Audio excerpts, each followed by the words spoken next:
ఈ సీతాకోకచిలుక ఎంత ఎత్తు ఎగరగలదండి? అసలు ఎగరగలదా? ఎగరలేదు కదా. ఎందుకు? దానికి చాలా బరువైన రాయి ఒకటి కట్టేశారు.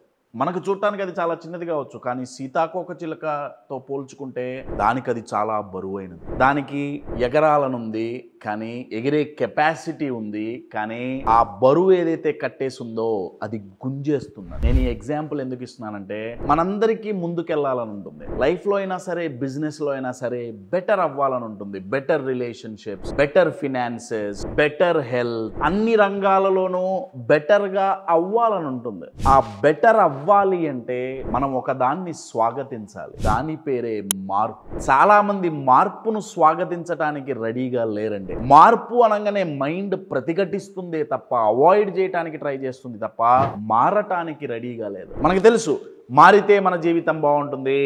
ఈ మార్పు అనేది హెల్దీ లైఫ్ స్టైల్ కావచ్చు, హెల్త్ రిలేటెడ్ కావచ్చు, జాబ్ రిలేటెడ్ కావచ్చు, రిలేషన్షిప్ రిలేటెడ్ కావచ్చు, కానీ చాలామంది మారటానికి రెడీగా లేరు. నేను మీకు ఒక ఎగ్జాంపుల్ ఇస్తాను, సర్ప్రైజ్ అవుతారు. ఇప్పుడు మీ కంపెనీలో మీకు ప్రమోషన్ వస్తే మీరు ఆనందంగా ఫీల్ అవుతారా, కూర్చొని ఏడుస్తారా? యూజువల్గా అయితే ఆనందంగా ఫీల్ అవుతాం కదా. కానీ 100లో 42 మంది వాళ్ళకి ప్రమోషన్స్ ఇస్తున్నా కానీ వాళ్ళు తీసుకోవట్లేదు. ఆశ్చర్యంగా ఉంటుంది కదా. వాళ్ళకి ప్రమోషన్స్ వాళ్ళు అడుకోవట్లా, కంపెనీ ఇస్తుంది. రే నువ్వు క్యాపబుల్, నీకు ప్రమోషన్ ఇస్తున్నావు, నువ్వు లీడర్షిప్ రోల్ తీసుకో, నువ్వు మేనేజర్ అవ్వు, లేకపోతే నెక్స్ట్ పొజిషన్కి వెళ్ళు. తీసుకోవట్లా, మార్పును స్వాగతించట్లా.